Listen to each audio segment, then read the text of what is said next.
Великобританија. Една година од нападот на Конгресот на 6 јануари. Бајден рече, цитирам, мора да одлучиме каква држава сакаме да бидеме. А дали една година подоцна, Facebook, Twitter и YouTube се подобро подготвени да спречат слични вакви насилства, не само во САД, туку и во други држави. А од другите вести, поранешен воен офицер на Авганистан, кој сега се наоѓа во САД, предупредува. На талибанците не може да им се верува. Почнуваме веднаш, останете со нас.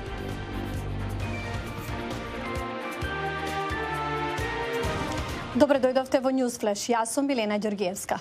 Председателот Џо Бајден една година по нападот на Конгресот се обрати оттаму, лоцирајќи вина за насилството кај поранешниот председател Доналд Трамп. Бајден рече, цитирам, прв пат во нашата историја, председател не само што изгуби избори, туку се обиде да спречи мирен трансфер на власта. Но не успеа, рече Бајден за Трамп. Целиот негов говор можете да го најдете на нашата веб страница. А насилството во Конгресот доведе и до промени во работата на социјалните медиуми кои ги укинаа профилите на тогашниот председател Доналд Трамп. Но прашањето е дали една година подоцна Facebook, Twitter и YouTube презедоа мерки да се спречат слични вакви ситуации во иднина. Една година откако подржувачите на председателот Доналд Трамп го нападнаа Конгресот, поранешниот председател се уште нема дозвола да ги користи Facebook, Twitter и YouTube, дигиталните платформи на кои тој директно им се обраќаше на милиони следбеници. Ситуацијата не е фер. Ова е многу лошо за државата и светот. Ако ова да ми го направат мене, тогаш може да му го направат на секој.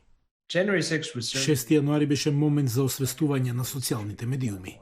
Трамп беше обвинет за користење на платформите за да предизвика немири. Неговата суспензија е потсетник за моќта што компаниите за социјални медиуми ја имаат врз политичките лидери кои ги прекршуваат нивните правила. Но и покрај забраната, компаниите за социјални медиуми се соочија со силна реакција од критичарите по 6 јануари, кои велат дека суспензијата се случила предоцна, откако со години претходно се толерирале прекршување на правилата од страна на Трамп. Во нивна одбрана, технолошките компании рекоа дека постојано работат да ги направат нивните услуги побезбедни. Поранешниот извршен директор на Твитер за време на сослушување во Конгресот рече дека Твитер делумно е одговорен за ширење дезинформации што придонеле за настанот на 6 јануари, но кажа дека проблемот е покомплексен.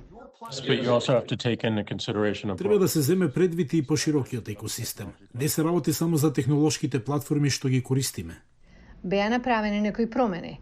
Твитер воведе нова регулатива за дезинформациите поврзани со COVID-19. Facebook сега ги применува правилата за контрола врз политичарите што претходно беа заштитени. Но според дел од експертите, промените не се доволни. Независно дали навистина има промени или не во тоа како размислуваат за нивните производи, алгоритми и бизнис модели, мислам дека сепак се уште продолжуваат да играат по старо.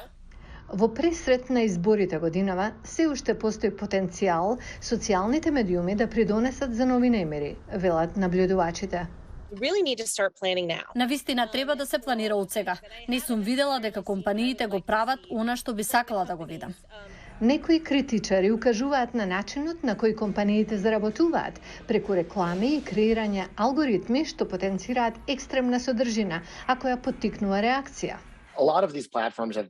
Многу од овие платформи направија мали промени, но на крајот од денот се работи за бизнис модел. Овие платформи се дизајнирани да ги зголемуваат најпроблематичните прашања како изборните лаги и расното насилство.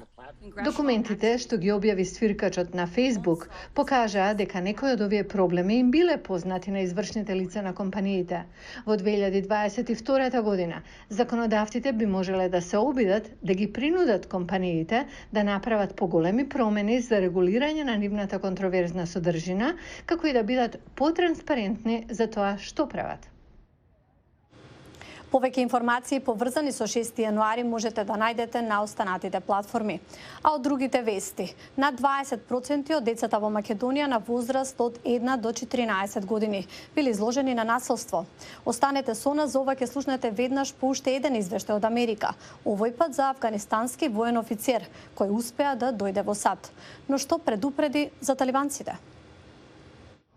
Шаиста Хан, поранешен воен офицер на Афганистан и неговото семејство, конечно пристигнаа во Сан Диего, Калифорнија. Тие се меѓу илјадниците афганистанци евакуирани од Афганистан по освојувањето на власта од страната на талибанците. Хан вели дека било болно да се види падот на Кабул на 15 август 2021 година. Беше болно за афганистанците, особено за оние во војската. Никогаш нема да го заборава моментот кога ги соблековме нашите воени униформи. Националните безбедносни и одбранбени сили на Афганистан, кои бројат 300.000 војници, колабираа пред талибанската офанзива. Талибанците понудија генерална амнестија за поранешните владени работници, вклучувајќи ги и безбедносните сили.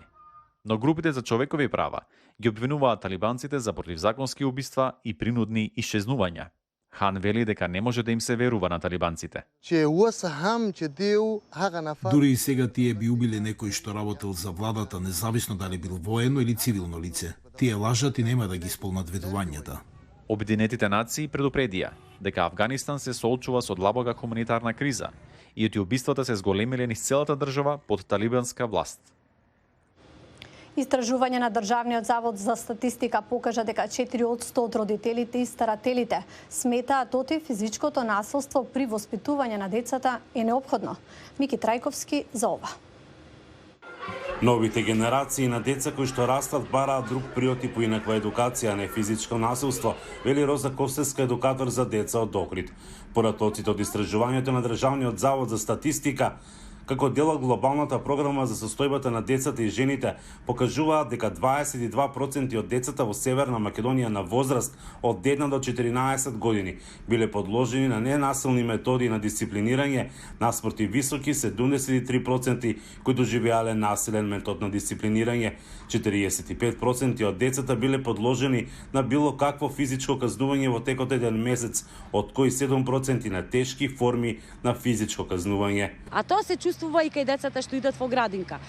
Само малку да повишиме глас, што нели припаѓа во психичкото насилство, децата земат гард, значи се бранат со рачиња, тоа е показател дека дома се употребено некое минимално, можеби, но физичко насилство. Таа објаснува еден друг момент кога е во прашање едукацијата на децата. Истражувањето покажува и дека 4% од мајките, односно старателите, сметаат дека физичкото казнување е неопходно за правилно воспитување и образование на детето. А кога знаеме дека физичкиот развој е најинтензивен кај децата до 5-та година, тогаш истото тоа важи и за мозокот. И како што кажала науката, што ќе направиш со детето до 7-та година, тоа е направено.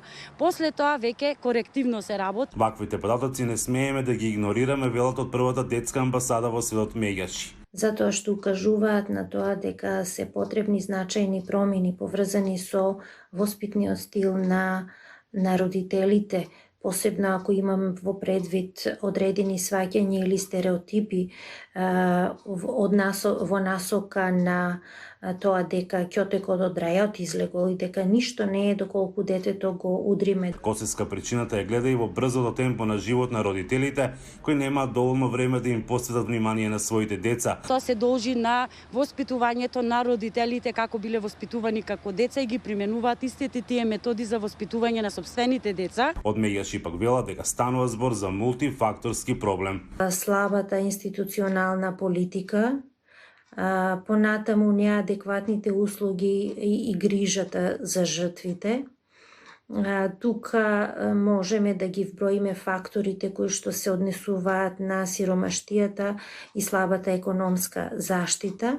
Од Меѓаши додаваат дека спроведуваат бројни активности поврзани со јакнење на капацитетите на младите луѓе и вработените во училиштата за превенција од насилно однесување.